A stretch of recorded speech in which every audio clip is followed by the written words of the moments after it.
Good evening and thanks for tuning in. I'm Ann Powell with the WJTS News.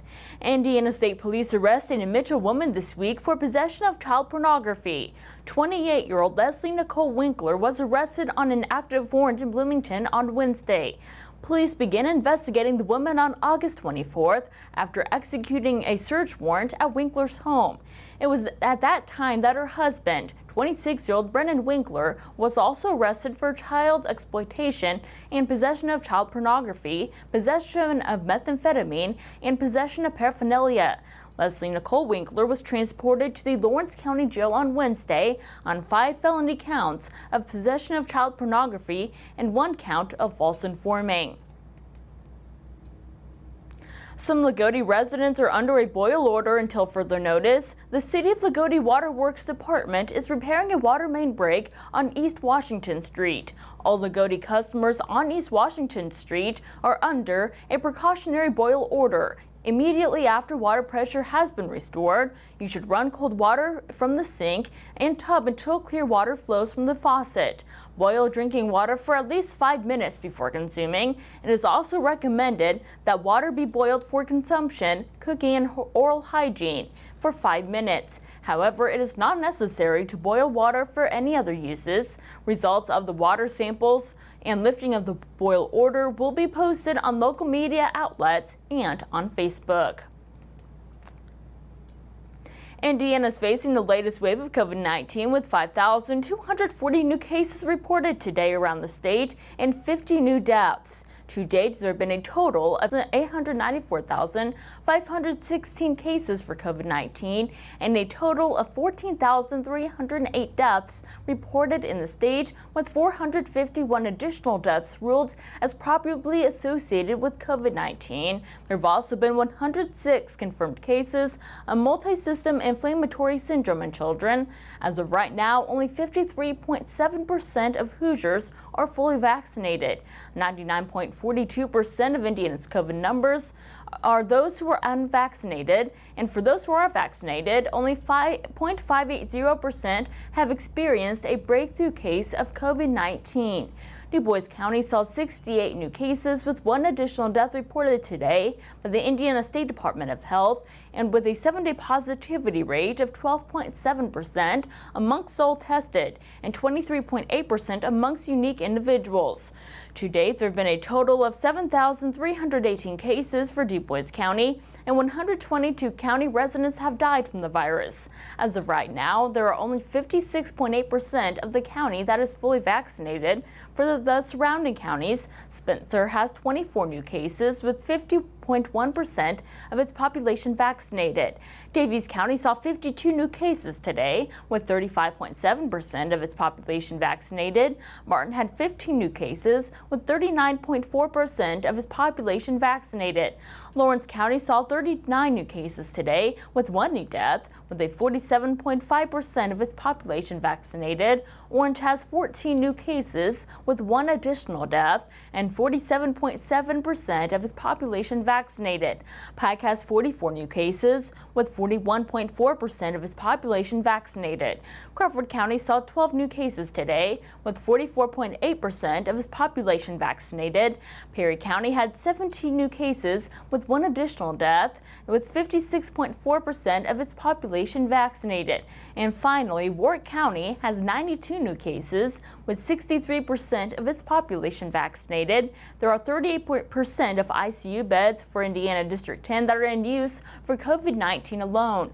The current recommendation from the World Health Organization, the Center for Disease Control and Prevention, and the Indiana State Department of Health to help combat the COVID-19 virus is to get vaccinated. To schedule your first shot, go to ourshot.in.gov, and to look at a complete breakdown of the COVID-19 statistics for the state of Indiana, head to coronavirus.in.gov. A road closure will have an impact on Jasper traffic next week. The Jasper Street Department is closing Cathy Lane on the east side of Mill Street intersection to Terry Lane at 8 a.m. on Monday, September 13th, to replace a failing storm sewer beneath the street. This closure will last for approximately 2 weeks due to the cure time required on the concrete pour. Motorists will not have access to this portion of Cathy Lane. Drivers may use the 25th Street as a detour. However, truck traffic must use East 15th Street and Kellville Road as a detour around the project. Truck traffic are not allowed to use Mill Street between East 15th Street and Cathy Lane 30th Street, as the street is not designed for heavy trucks. There's going to be a longer wait to get your driver's license in Indiana. The BMV yesterday said that it is temporarily closing 11 offices across the state because of a coronavirus outbreak. BMV managers say they simply don't have the people to keep the offices open. In southwestern Indiana, this closure only affects Evansville North Branch. The BMV hopes to have all offices open by October 2nd. $50,000 in state funds is now available for community recycling projects. The Indiana Department of Environmental Management announced on Wednesday that availability of grant funding for recycling and household hazardous waste material collection and disposals from an agency community recycling grant program. Counties, municipalities, solid waste management, districts, schools, and nonprofit organizations are all eligible to submit a community recycling grant application requesting $1,000 to $100,000 in funding. Applications will be accepted through October 15th. To apply, please visit IDEM's website at idem.in.gov/recycle. Or for more information, contact 800-988-7901. Financial funding determinations will be made in December of 2021. The Davies-Martin Cooperative Invasive Management Area is hosting a workday to control invasive plants in a park in Lagodi. The group is seeking volunteers to help with their weed wrangle event at West Boggs Park next month. It takes place from 10 a.m. to 12 noon on Saturday, October 16th, and starts behind the Activity Center.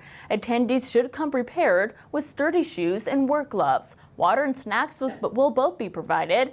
Hand tools will be provided and pulling and cutting shrubs. Volunteers are also allowed to bring their own loppers and hand saws. Volunteers will also learn how to identify and remove common invasive species like shrubs and honeysuckle and autumn olive, all while helping improve forest health and quality on the property.